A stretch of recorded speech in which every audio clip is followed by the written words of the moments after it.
Hello students, आपका स्वागत है मेरे यूट्यूब चैनल जिसका नाम है इंग्लिश विद एसएस। तो ये हमारी सेकंड क्लास है और आज इसमें हम पढ़ेंगे कैन का पास्ट फॉर्म, जो कि हम ऑलरेडी पहले क्लास में डिस्कस कर चुके हैं कि हमने कैन का कैसे प्रयोग करना है और आई होप आपको ये समझ में भी आया होगा। तो आज इसका हम सेकंड रूप करने वाले हैं, सेकंड फॉर्म करने वाले हैं कैन की, जो कि है कुड। तो कुड के बारे में हम जान लेते हैं। कुड को हम कहाँ यूज कर सकते हैं? भूतकाल की योग्यता के लिए। कुड को हम भूतकाल की योग्यता के लिए यूज कर सकते हैं, जिसका मतलब होता है सकता था। पॉजिटिव में अगर आपने वाक्य बनाने हैं तो पॉजिटिव के वाक्य बनेंगे सकता था, जा सकता था, खा सकता था, बोल सकता था, बता सकता था, इस तरह से। और अगर इसी के नेगेटिव वाक्य बनाने हैं तो आपने नेगेटिव वाक्य बनेंगे हमारे सका, सके, सकी। सका, सके, सकी यानी कि नहीं जा सका, नहीं पढ़ा सका, नहीं पढ़ा सका, नहीं जा सका, नहीं कर सका, घर नहीं आ सका। तो इसका जो रूल है वो देख लेते हैं। सब्जेक्ट पहले आ जाएगा, कुड उसके बाद, और इसके साथ भी वर्ब की फर्स्ट फॉर्म ही लगती है।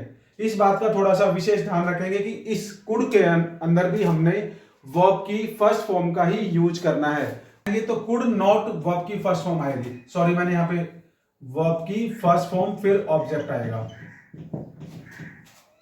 तो ये 3-4 एग्जांपल्स मैंने लिख दिए हैं, इनको बना के देखते हैं।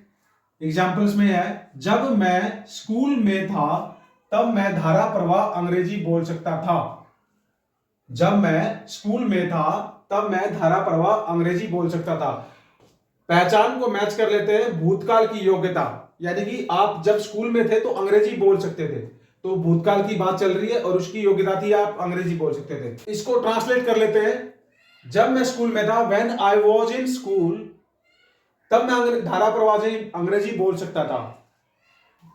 आई कुड स्पीक फ्लुएंट इंग्लिश, या I could speak English fluently. देख लेते हैं, अगले वाक्य पे चलते हैं। हम समय पर नहीं पहुंच सके, we could not reach on time. We could not reach out on time. Next है, मैं नहीं कह नहीं सका, I could not say no. I could not say no। और लास्ट वाला है, वह मेरे सवाल का जवाब नहीं दे सका।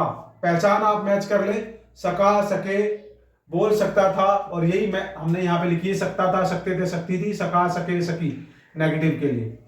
तो वह मेरे सवाल का जवाब नहीं दे सका, तो he could not answer my question। तो आई थिंक आपको ये समझ में आया होगा, और इसके आपने सेंटेंस बना के देखने हैं। ये 5 सेंटेंस बनाए, 10 सेंटेंस, बिकॉज ये आपके ऊपर डिपेंड करता है, निर्भर करता है कि प्रैक्टिस मेक्स मैन परफेक्ट। जितने ज्यादा सेंटेंस आप बना के देखेंगे उतना अच्छा आपके लिए रहेगा। तो हमने कुड कर लिया है और इससे पहले हम कैन कर चुके हैं, तो कैन और कुड। तो अभी नेक्स्ट वीडियो में मैं आपको कुड हैव का प्रयोग सिखाऊंगा। तो ये हमारी वीडियो का सेकंड पार्ट है, कुड का ही ये सेकंड पार्ट है, जिसमें हमने लिया है कुड हैव को। तो ये भी सेम टू सेम ही आपको लगेगा, इसकी पहचान और इसके जो रूल में थोड़ा सा बदलाव है। उसका कुड का जो पहचान थी वो थी सकता था, सकते थे, सकती थी, और सका, सके, सकी। और इसकी पहचान है सकता था, सकते थे, सकती थी। लेकिन कुड हैव में और कुड में क्या फर्क है?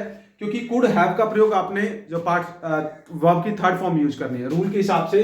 इसमें आपने सब्जेक्ट, कुड हैव, वर्ब की थर्ड फॉर्म, फिर ऑब्जेक्ट।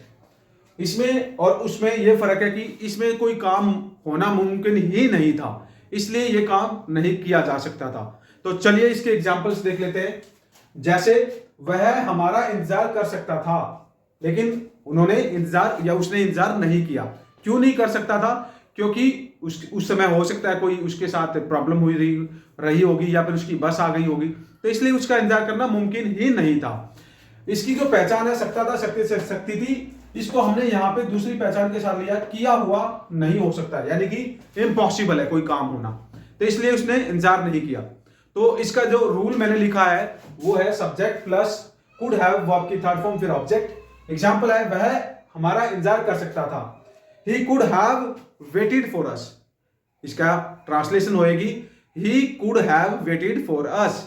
नेक्स्ट एग्जांपल देख लेते हैं, मैं उसे पीट सकता था लेकिन मैंने उसको पीटा नहीं, तो I could have beaten him.